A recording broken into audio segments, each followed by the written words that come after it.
دور سے جب دیکھا کہا اس کی ہیبت سے کانپتے تھے ہم، یہ تو کوئی حبشی لگتا ہے، رنگ کالا ہے، ہونٹ موٹے ہیں، اس سے تو زیادہ حسین اس کا غلام ہے جو آگے آگے چل رہا ہے۔ حضرت ابو عبیدہ نے کہا دھوکہ کھا رہے ہو، ہمارا آقا وہ نہیں ہے جو اونٹنی کے اوپر سوار ہے، ہمارا آقا وہ ہے جو لگام تھامے آگے آگے چل رہا ہے۔ حضرت عمر رضی اللہ تعالیٰ عنہ کو آگے بڑھ کے جابیہ کے مقام پہ حضرت ابو عبیدہ بن جراح نے استقبال کیا، تو حضرت عمر آگے بڑھے اور انہوں نے آگے بڑھ کر کے حضرت ابو عبیدہ کے دونوں کندھوں پہ ہاتھ رکھا، اور سنو حضرت عمر نے کیا کہا لا الہ الا اللہ انا کنا اذل قوم فاعزنا اللہ بالاسلام، کہا کہ لا الہ الا اللہ، اے ابو عبیدہ بن جراح، ہم ایک ذلیل قوم تھے اور اللہ نے ہمیں اسلام کی وجہ سے عزت عطا کی ہے۔ اور میں تمہیں ایک تاریخ ساز بات کہنے لگا ہوں، اور وہ یہ ہے کہ جب تک ہم اس عزت والے اسلام کے دامن کو تھامے رہیں گے ہماری عزت قائم رہے گی، اور جب اسلام کے علاوہ کسی اور جگہ سے عزت ڈھونڈیں گے تو رسوا کر کے رکھ دیے جائیں گے۔ یہ ہے وہ خلاصہ جو حضرت عمر نے امتوں کے عروج و زوال کا بیان کیا ہے۔ اس امت کو جو خیرات ملی ہے تخت و تاج کی، وہ پینٹاگون سے نہیں ملی، وہ واشنگٹن سے نہیں ملی، وہ وائٹ ہاؤس سے نہیں ملی، وہ محمد عربی کے جوڑوں کا صدقہ ملی ہے۔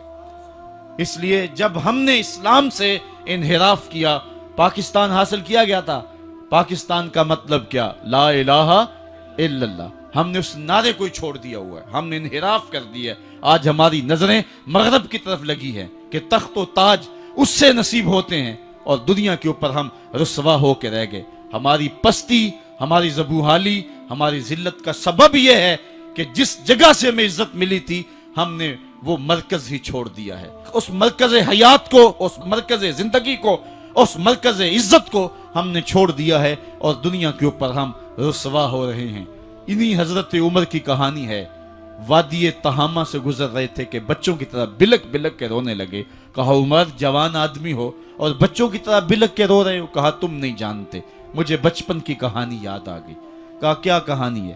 کہا یہی عرض تہامہ تھی، میرے باپ خطاب نے مجھے 5 اونٹ دیے تھے، کہا انہیں لائن میں کھڑا کرو سیدھا۔ میں آگے والا سیدھا کرتا تھا، پیچھے والا ٹیڑھا ہو جاتا، پیچھے والا سیدھا کرتا، آگے والا ٹیڑھا ہو جاتا۔ میرے باپ خطاب نے مجھے بڑا مارا۔ کہا ایک عرب کے بیٹے ہو کہ تم سے 5 اونٹ لائن میں کھڑے نہیں ہوتے؟ کہا ایک زمانہ عمر پہ وہ تھا کہ اس سے 5 اونٹ لائن میں کھڑے نہیں ہوتے تھے، اور آج شرق سے لے کر غرب تک 23 لاکھ مربع میل کی حکمرانی، اور انسان بھی لائن میں کھڑے ہیں۔ یہ محمد عربی کے جوڑوں کا صدقہ نہیں ہے تو اور کیا ہے؟ عمر سے تو 5 اونٹ لائن میں کھڑے نہیں ہوتے تھے۔ تو یہ عزتیں، یہ تخت و تاج، یہ حکومتیں ہمیں حضور کی دہلیز سے ملی ہیں۔ جب ہم نے اس دہلیز کو چھوڑ دیا تو دنیا کے اوپر رسوا ہو گئے اور ذلیل کر کے رکھ دیے گئے۔